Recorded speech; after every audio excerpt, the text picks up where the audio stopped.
I want to talk about North Carolina's House Bill 2, or the bathroom bill, also known as bathroom panic.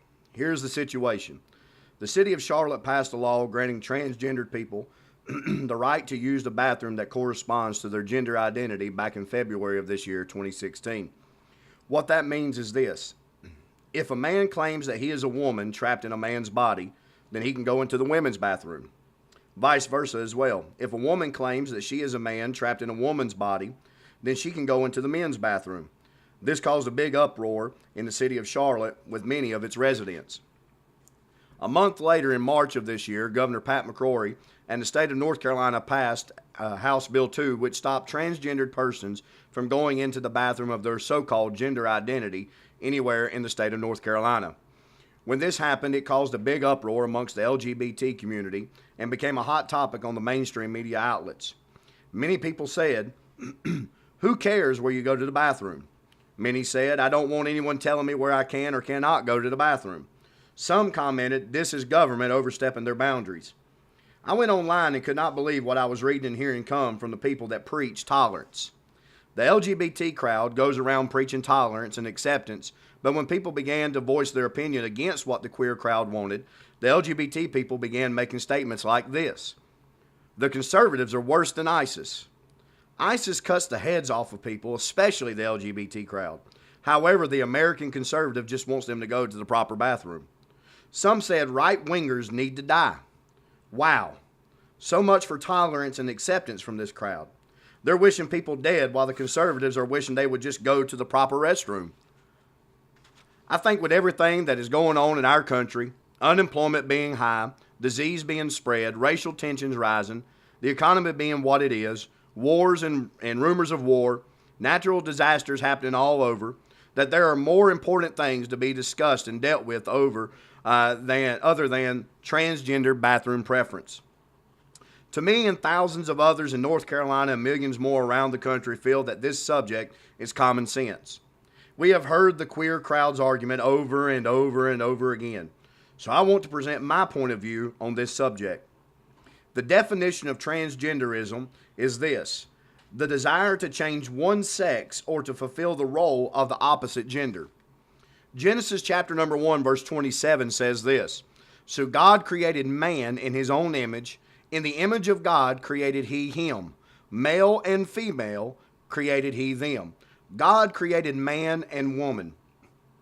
He did not create trans man or trans woman.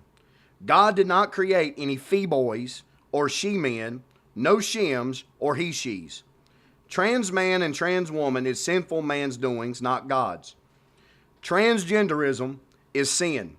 1 Corinthians chapter 6 verse 9 says, know ye not that the unrighteous shall not inherit the kingdom of God? Be not deceived, neither fornicators, nor idolaters, nor adulterers, nor effeminate, nor abusers of themselves with mankind. Effeminate means a man having or showing characteristics regarded as typical of a woman. Men acting like women and women acting like men is sin and not the way God made us. Think about it. When you were born, there was no question what sex you were. Go to the maternity ward at your local hospital and look through the window at the nursery, and I can tell you what you'll see and what you won't see. You'll see girls placed in pink cribs because there's no question that the baby is a girl. Do you know how the hospital staff knows the baby is a girl? She has female genitalia. You will see boys placed in blue cribs because there's no question the baby is a boy.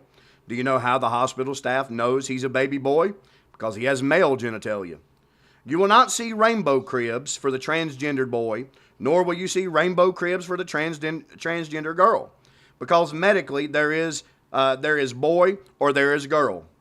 Later in life, when a person has been corrupted by sin, they begin to think they are something when they are not. I believe these folks that claim to be transgender may be mentally ill. Think about it. They are physically one sex, but mentally they think they are the opposite sex. This sounds like split personalities to me. It sounds like dissociative identity order. Dissociative identity order is a condition wherein a person's identity is fragmented into two or more distinct personalities. That sounds like the transgender crowd to me, two personalities. Instead of pandering to the desires of the transgender crowd, we should help them by offering them mental health care. That would be looking out for them. Caving into their sickness only hurts them in the long run. House Bill 2 is looking out for the best interest of our women and children. In North Carolina, there are over 21,000 registered sex offenders. Mecklenburg County, the county that Charlotte is in, has over 900 registered sex offenders. There are sex offenders registered in all 100 counties of North Carolina.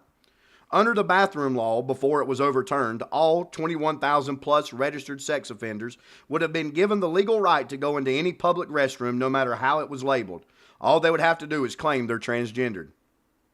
No way would I want my wife to be alone in a bathroom with a registered sex offender pretending to be a woman, because if you have a brain in your head, you know exactly what would happen. She would be raped. That's not fair to my wife or any other lady. The law should protect our ladies, not grant access to sexual predators to commit heinous crimes against women. There is also hypocrisy on the side of the LGBT crowd.